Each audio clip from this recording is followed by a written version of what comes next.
I'm Lieutenant Ezel with the Police Department here in Perry. I'm in the Detective Division. One of my duties is also to process crime scenes. What we've got here is an enter an auto case. A car was broken into. The owner of the car found that there was this item here. It was in the car that didn't belong to him and was not supposed to be in the car, so it possibly belongs to the suspect. So we're going to process this for fingerprints.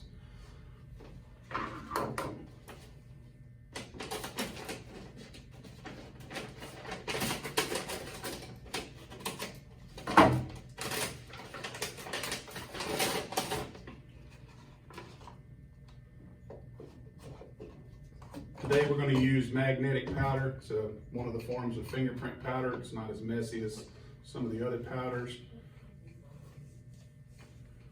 And it looks like there are several fingerprints on this cup.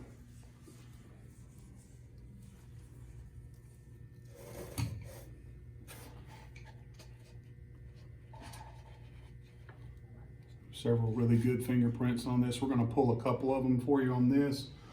Normally what we would do is we would photograph this with and without a scale. So we would take pictures of these. The reason we take pictures of these items would be in case I mess the print up when I'm taking it off the cup using the tape, which can happen. This is a round object. It's not most conducive for pulling fingerprints off of.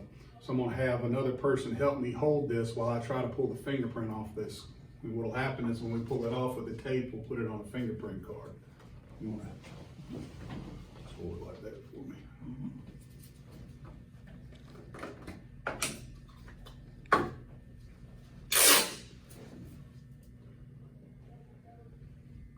Down a little bit further for me. There you go.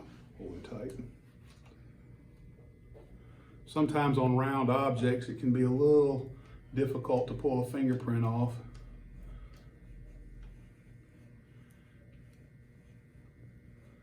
Especially things like doorknobs. You can see sometimes the paper will come up, which is no problem. We still have the fingerprint card, and it can still be put on the card. So what we would do in this case,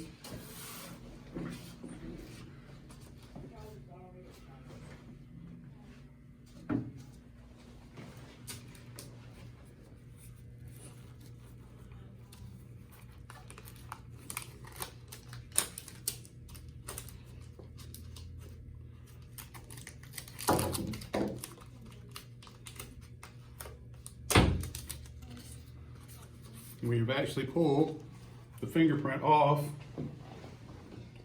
this item with the tape. As you can see, the cup tore. Sometimes this happens, sometimes on painted surfaces it'll tear. Sometimes we can get it to come off without it tearing. There's a little small one here. Let's try to pull this little small one off and see if we can get it to come off without it tearing. See, that one came off without it tearing. And I can add it to the card if I wish, but normally we would get a second card. But for this demonstration, I'll show you how this one looks on the same card. So you can see, we've now transferred that fingerprint onto the card as well. It didn't tear, it's easy. But the good thing about taking those pictures, if for some reason it did tear and it went through the print, where it ripped through the print, I can use the photograph to actually match the print fingerprint to the suspect. So at this point, we've taken it off of the item that was recovered from the vehicle. We put it on a card. We would have to fill the card out with today's date and the time, the case number, the information.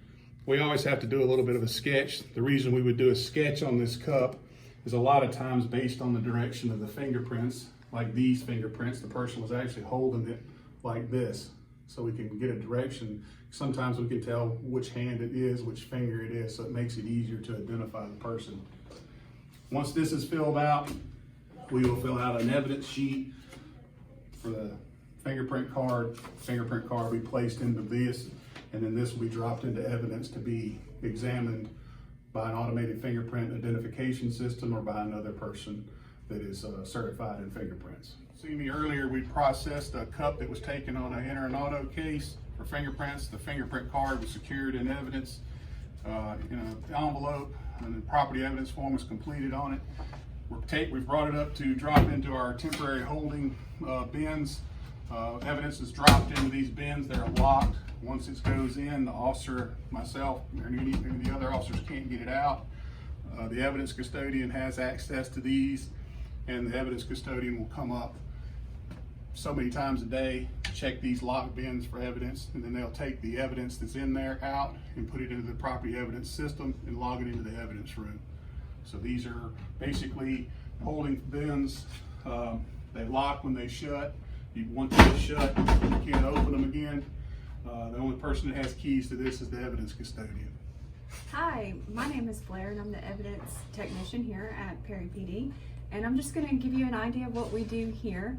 First off, I'll come and collect some of the evidence that the police officers drop. And this is highly sensitive evidence that comes through here, and we'll just take a look at where we go first.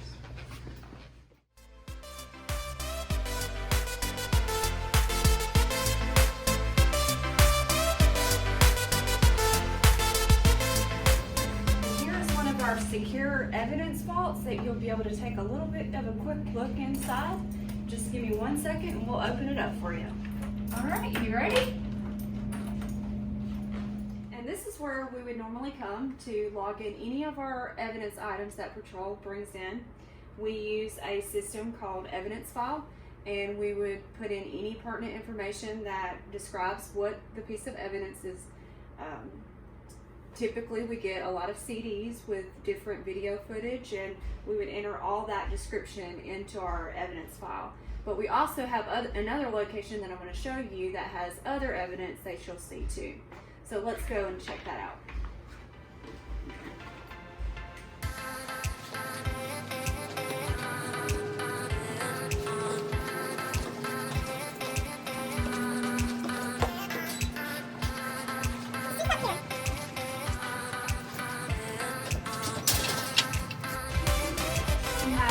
Special key that opens up this cell that you'll get to see, and it's just through this door.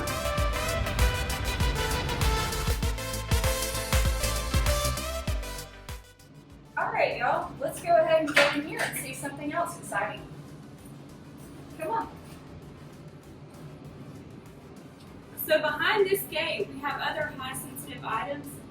Keep in different filing systems as well as different boxes, but also part of my job is I'll take different things that may need processing at our GBI crime lab, as well as fingerprint cards that need to go by APHIS to get processed as well.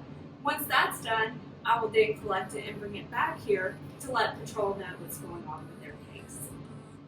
Alright, I'm going to go ahead and walk on out here and lock up.